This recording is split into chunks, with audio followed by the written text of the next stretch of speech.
Welcome back, student. Today we will study about our lesson 7, weather, climate and adaptation.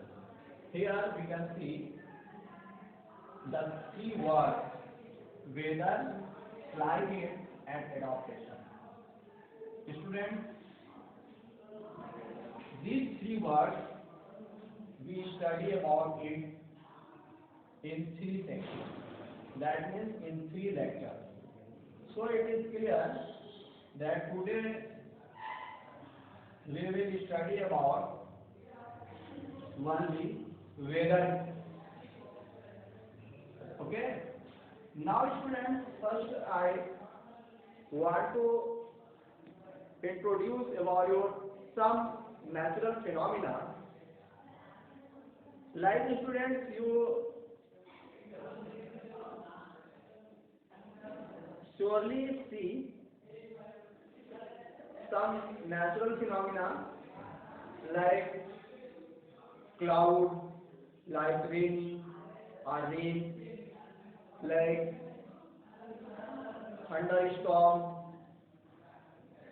like blowing a hard wind known as loom. All these part of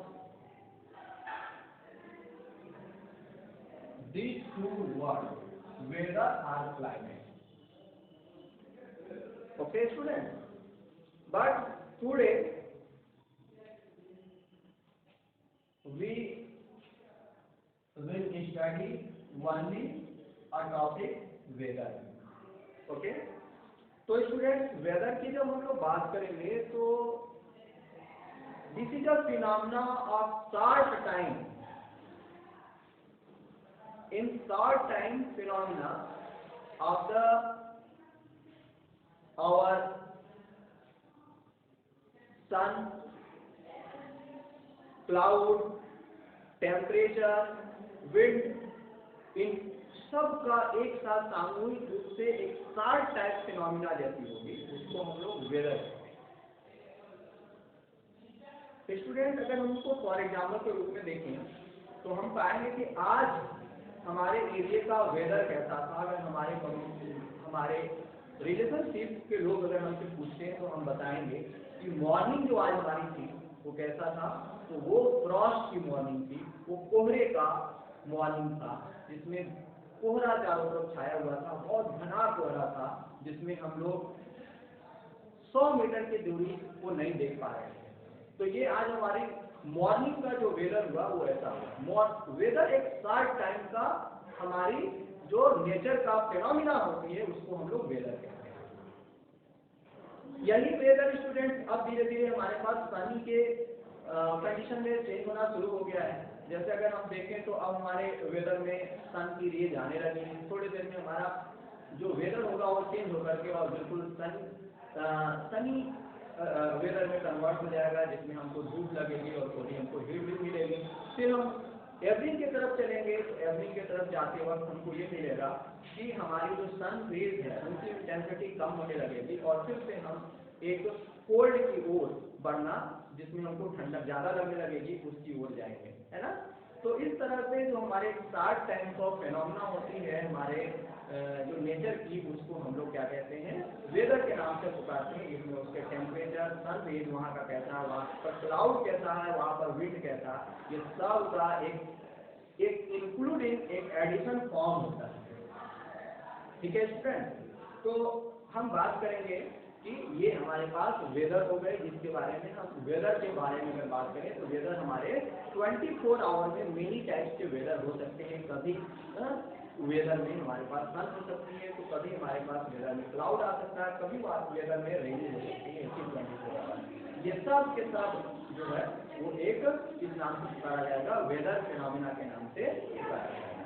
एक combined combination events होता है, ठीक है, atmosphere का, उसको एक day के combination effect एक दिन का जो हमारे एटमॉस्फेयर का होता है उसको हम कहते हैं वेदर. इसमें हमारा टेम्परेचर भी शामिल होगा, इसमें हमारा रेनफॉल भी शामिल होगा, ह्यूमिडिटी शामिल होगा, ये सब मिल करके तो किसी खास प्लेस का वेदर का डिटर्मिनेशन करते हैं।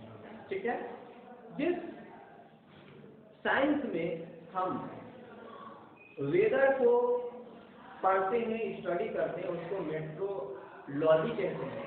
और जिस डिपार्टमेंट ने हमारे यहाँ के वेदर के बारे में रिपोर्ट करता है कि आज का वेदर कैसा होगा, आप अपने टीवी से देखते होंगे कितना सनी होगा, कितना वहाँ पर रेन होगा, ये सारी चीजें बताई जाती है। इसको कहा जाता है मेट्रोलॉजिकल डिपार्टमेंट ऑफ इंडिया और metrological department of the government. ठीक है ना, ये हमारे पास क्या देता है, किसी खास जगह के लिए टेम्परेचर, किसी खास जगह के लिए रेनफॉल, किसी खास प्लेस के लिए ह्यूमिडिटी के बारे में इंफॉर्म करता है। ठीक है, और इसके बाद हम जब बात करते हैं तो हमारे पास कुछ ऐसे भी इंस्ट्रूमेंट हैं जो हमारे वेदर के कंडीशन को मेजर करते हैं, जिसमें हम लोग स्टूडेंट दो इंस्ट्रूमेंट की बात करेंगे। एक इंस्ट्रूमेंट हमारे पास होगा रेन गेज और दूसरा इंस्ट्रूमेंट होगा हमारे पास हाइग्रोमीटर। एक है स्टूडेंट रेन गेज, ठीक है, क्या बोलेंगे, रेन गेज, और दूसरा इंस्ट्रूमेंट होगा हाइग्रोमीटर।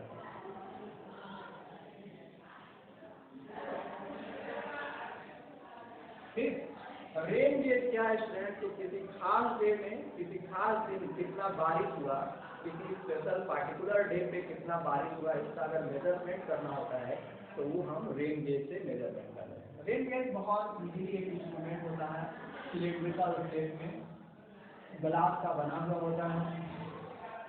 इसमें क्या रहते हैं, स्केल बने रहते हैं।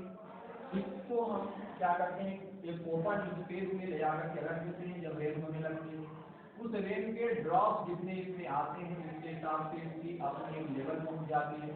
उसमें स्केल पे हम पढ़ लेते हैं किस लेवल तक इसके वाटर स्टोर किसमें हुआ है। उस लेवल जिस लेवल तक हुआ रहता है उसके बेस पे हम उसको बोल देते हैं कि आज का रेनफॉल इस इलाके में कितना हुआ है। ठीक है, यही है स्टूडेंट क्या के रेन के। फिर एक होता है स्टूडेंट हाइग्रोमीटर, जो हमारे एटमॉस्फेयर के मॉइस्चर को मेजर करता है। मॉइस्चर क्या चीज को मेजर करेगा स्टूडेंट, मॉइस्चर को मेजर करेगा। ये इसकी स्ट्रक्चर कैसी होती है, तो एक जस्ट लाइक हमारे जो डायल होते हैं, हमारे वॉच के जो रिस्ट वॉच होते हैं उसके डायल जो होते हैं उसी लाइक उसी तरह का होता है। जब इसको हम लोग एटमॉस्फेयर में रखते हैं तो वहाँ से मॉइस्चर को लेता है और उसके बेस पे इसके जो इसमें जो हैंड बने रहते हैं जिसको हम मीडियम कह रहे हैं, वो जिस नंबर में पहुँचता है उसके बेस पे हम ये बता देते हैं कि आज का जो वेदर रहा उसमें मॉइस्चर कितना है। ठीक है ना, तो हम कह सकते हैं कि ये हाइग्रोमीटर जो होता है वो मॉइस्चर को मेजर करता है। ठीक है स्टूडेंट, नेक्स्ट जो टॉपिक स्टूडेंट हम लोग पढ़ेंगे, आज की टॉपिक पर यहीं से फिनिश होती है। नेक्स्ट टॉपिक जो हम लोग का होगा वो होगा क्लाइमेट। क्या होगा स्टूडेंट, क्लाइमेट। ठीक है, तो नेक्स्ट एपिसोड में आप लोग क्लाइमेट को अटेंड करने के लिए तैयार रहिए। जब तक आप लोग वेदर को देखकर और समझकर अपने आप को प्रिपेयर करे रहिए कि जब हम लोग क्लाइमेट पढ़ेंगे तो वेदर से संबंधित कोई भी बात करने को आएगी तो आप उसको फुली आंसर करते हैं। Okay student, thank you.